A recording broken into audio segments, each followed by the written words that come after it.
നാരായണീയം ഒരു കൈയിലെടുത്തുകൊണ്ടും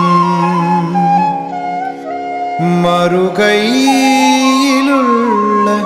നറുവെണ്ണ നുകർന്നുകൊണ്ടും തന്നാശ്രിതർക്ക് തുണയായി വിളങ്ങിടുന്ന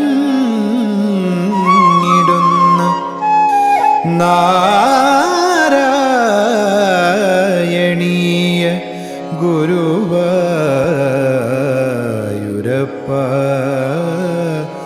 നമോ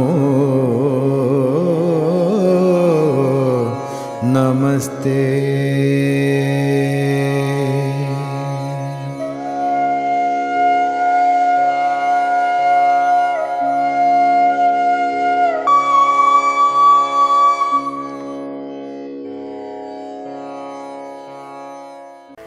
ആ കൃത്യയെ ഭഗവാൻ നശിപ്പിക്കുന്നു എന്ന് പറയാണ് ഏഴാമത്തെ ശ്ലോകം.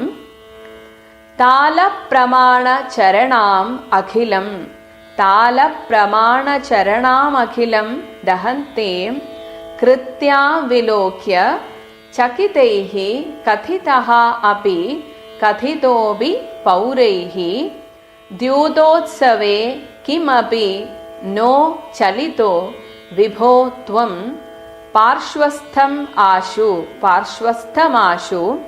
വിസസർജിത കാലചക്രം. താലപ്രമാണം, താലം കരിമ്പന, ആ കരിമ്പനയുടെ അത്രയും പ്രമാണം അളവിലുള്ള ചരണാം, കാലുകൾ ഒരു കരിമ്പനയുടെ അത്രയും വലുപ്പത്തിലുള്ളതാണ്. മാത്രമല്ല അഖിലം, ഈ ലോകത്തെ മുഴുവൻ ദഹന്തീം, ഇപ്പോൾ ദഹിപ്പിച്ചു കളയും എന്ന രീതിയിൽ വന്ന കൃത്യാം വിലോക്യ, ആ കൃത്യ എന്ന സത്വത്തെ കണ്ടിട്ട് ദ്വാരകയിലുള്ള ചകിതൈഹി പൗരൈഹി, ആ ഭയചകിതരായിട്ടുള്ള പൗരന്മാരാൽ ഭഗവാനോട് വന്ന് പറഞ്ഞു. അപ്പൊ ഭഗവാൻ അവിടെ ഇരുന്ന് ചൂത് കളിക്കുകയായിരുന്നു.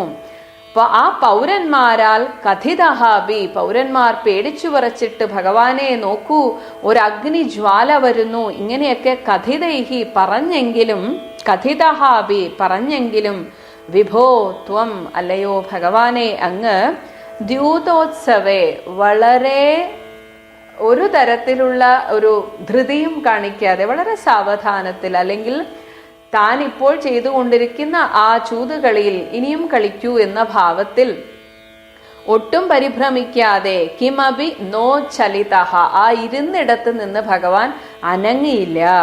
എന്നാൽ ഒട്ടും പ്രതീക്ഷിക്കാതെ പെട്ടെന്ന് ആശു, ഭഗവാൻ പെട്ടെന്ന് തന്നെ പാർശ്വസ്ഥം, തൻ്റെ അടുത്തുണ്ടായിരുന്ന കാലചക്രം, ആ സുദർശന ചക്രത്തെ വിസസർജിത, ആ കൃത്യയുടെ നേർക്ക് അയച്ചു. ആ കൃത്യയെ കുറിച്ച് പറയാണ്, കരിമ്പനയുടെ അത്രയും വലിപ്പമുള്ള കാലുകൾ ആണ് കൃത്യയുടെ. ഒപ്പം നഗരം മുഴുവൻ കത്തിജ്വലിക്കുന്നത് പോലെയുള്ള അതുപോലെ ഒരു അഗ്നിജ്വാലയോടുകൂടിയാണ് ആ കൃത്യ വരുന്നത്. ഇത് കണ്ട് പേടിച്ച ആ പൗരജനങ്ങൾ ഓടിവന്ന് ആ സഭയിൽ ചൂത് കളിക്കുകയായിരുന്ന ഭഗവാനോട് പറഞ്ഞെങ്കിലും അതൊന്നും സാരമാക്കാതെ വളരെ നിസ്സാരമായ ഭാവത്തിൽ ഭഗവാൻ ഇരുന്ന് ചൂതുകളി അങ്ങനെ തുടർന്നു. എന്നാൽ പെട്ടെന്ന് ആരും പ്രതീക്ഷിക്കാതെ ഭഗവാൻ പെട്ടെന്ന് തിരിഞ്ഞ് തൻ്റെ സുദർശന ചക്രം കയ്യിലെടുത്തിട്ട് ആ കൃത്യയുടെ നേർക്ക് എറിഞ്ഞു, അല്ലെങ്കിൽ ആ കൃത്യയുടെ നേർക്ക് അയച്ചു. ശ്ലോകം 7. താലപ്രമാണചരണാമഖിലം ദഹന്തീം കൃത്യാം വിലോക്യ ചകിതൈ കഥിതോപി പൗരൈ ദ്യൂതോത്സവേ കിമപി നോ ചലിതോ വിഭോ ത്വം പാർശ്വസ്ഥമാശു വിസസർജിത കാലചക്രം. ഹരിശരണം. എല്ലാ സജ്ജനങ്ങൾക്കും എല്ലാ നാരായണീയ ഉപാസകർക്കും പ്രണാമം. ശ്രീ ഗുരുവായൂരപ്പനും ഭട്ടപാദർക്കും വ്യാസഭഗവാനും പൂർവികർക്കും ഗുരുജനങ്ങൾക്കും എല്ലാ ഈശ്വരശക്തികൾക്കും നമസ്കാരം. എല്ലാവരുടെയും കൃപയ്ക്ക് വേണ്ടി പ്രാർത്ഥിക്കുന്നു. ദശകം 83 ശ്ലോകം 7 നമുക്ക് നോക്കാം. കഴിഞ്ഞ ശ്ലോകത്തിൽ നമ്മൾ കണ്ടത് എന്താണെന്ന് ചോദിച്ചു കഴിഞ്ഞാൽ, ശിവനെ പൂജിച്ചുകൊണ്ട് സുദക്ഷൻ എന്ന് പറയുന്നതായ കാശിരാജാവിൻ്റെ മകൻ ഒരു അതിഘോരയായിട്ടുള്ളതായ കൃത്യയെ സൃഷ്ടിച്ചുകൊണ്ട് ഭഗവാൻ ഇല്ലാതാക്കാൻ എന്ന സങ്കല്പത്തിൽ മനസ്സില്ലാമനസ്സോടെ കൂടെ ചേർന്ന ശിവഭൂതങ്ങളോടുകൂടി അവരെല്ലാവരെയും ദ്വാരയിലേക്ക് പറഞ്ഞിരിക്കുകയാണ്. പഞ്ചനഗരികളിൽ ഏറ്റവും ശ്രേഷ്ഠമായ നഗരമാണ് ദ്വാരക. അവിടെ ദുഷ്ടശക്തികൾ പ്രവേശിച്ചാൽ ഇല്ലാതാവും. അതാണ് അവിടുത്തെ പ്രത്യേകത. ഭഗവാനാണ് അവിടെ ഉള്ളത്. പരമേശ്വരനും അറിയാം ഇത്തരം പ്രവൃത്തി കൊണ്ടൊന്നും തന്നെ ഭഗവാനൊന്നും സംഭവിക്കാൻ പോകുന്നില്ല. അത് സംഭവിക്കാൻ പോകുന്നത് സുദർശന തന്നെയായിരിക്കും. നമ്മുടെ പ്രവൃത്തിയുടെ ഫലം നമുക്ക് തന്നെ വന്നു ചേരുന്നു എന്ന തത്വം അറിഞ്ഞിരിക്കുന്നത് നല്ലതാണ്. ഏതായാലും പന പോലെ വളർന്ന കാലുകളോടും കൂടിയിട്ടാണ് ആ കൃത്യ ദ്വാരകയിലേക്ക് വരുന്നത്, ശിവഭൂതങ്ങളോട് കൂടിയിട്ട്. ആ വരുന്ന വഴിക്ക് ആ ആഭിചാര അഗ്നിയിൽ അവിടെ ഉള്ളതായ കുറേ ഇതൊക്കെ കത്തിക്കുന്നുണ്ട്. വല്ലാത്തൊരു ഭീഷണമായൊരു അവസ്ഥ സൃഷ്ടിക്കുന്നുണ്ട്. അങ്ങനെ വരണ കണ്ടപ്പോൾ ദ്വാരകാവാസികൾ അല്പം ഒന്ന് ഭയന്നു എന്ന് തന്നെ പറയാം. അല്പമല്ല, നല്ലോണം ഭയന്നു. ശാന്തമായിട്ട് സമാധാനമായിട്ട് ഭഗവാന്റെ സംരക്ഷണത്തിൽ സുഖമായി കഴിയുന്നവരൊക്കെ അപ്പോഴാണ് ഈ ഒരു ആപത്ത് വരുന്നത്. എപ്പോഴും ശ്രദ്ധിച്ചോളൂ, ഭൗതിക ലോകത്തിൽ അവിചാരിതമായിട്ടും അപ്രതീക്ഷിതമായിട്ടും ആയിരിക്കും പലതും സംഭവിക്കുക. നല്ലതും ആവാം, ചീത്തയാവാം. എന്തിനും നമ്മൾ തയ്യാറായിരിക്കേണ്ടി വരും. ആ ദ്വാരകാവാസികൾ ഭയന്ന് ഭഗവാന്റെ അടുത്ത് ചെല്ലുകയാണ്. ഭഗവാനോട് പറഞ്ഞു, ഇതേ ഒരു അതിഘോരയായിട്ടുള്ള ഒരു രൂപം വരുന്നുണ്ട്, അഗ്നി ജ്വലിക്കുന്ന പോലെയാണ് വരുന്നത്, എന്താ വേണ്ടതെന്നറിയില്ല എന്ന് പറയുമ്പോൾ വളരെ രസമായിട്ട് തന്നെ വ്യാസഭഗവാൻ ചിത്രീകരിക്കുകയാണ്. അവിടെ ചൂത് കളിച്ചുകൊണ്ടിരിക്കുക ഭഗവാൻ.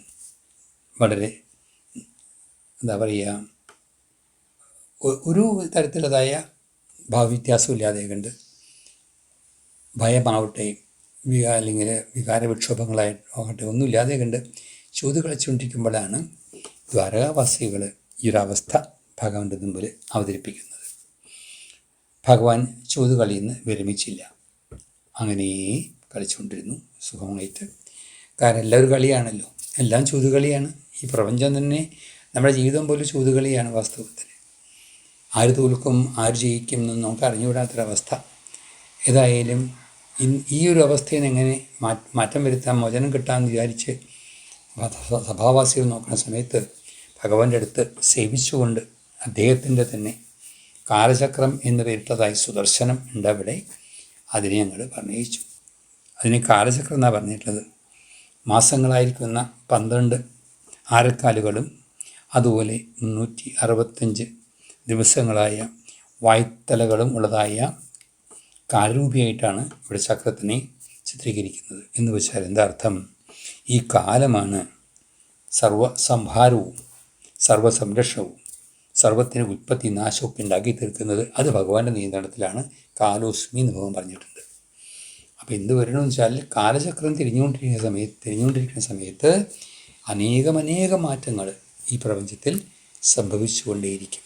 എല്ലാം കാലത്തിന് അധീനമാണ് നമ്മളൊക്കെ തന്നെ. അപ്പോൾ കാലചക്രമായിട്ട് ചിത്രീകരിക്കുമ്പോൾ നമുക്കും ഓർമ്മയുണ്ടാവണം, ഓരോ നിമിഷവും വിലപ്പെട്ടതാണ്, ഓരോ അവസരങ്ങളും വിലപ്പെട്ടതാണ്, ഓരോ സംഭവങ്ങളും വിലപ്പെട്ടതാണ്.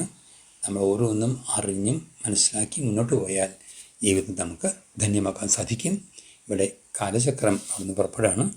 പിന്നെ നമുക്ക് നോക്കാം എന്താ ഉണ്ടാവുന്നതെന്ന്. ഹരിശരണം.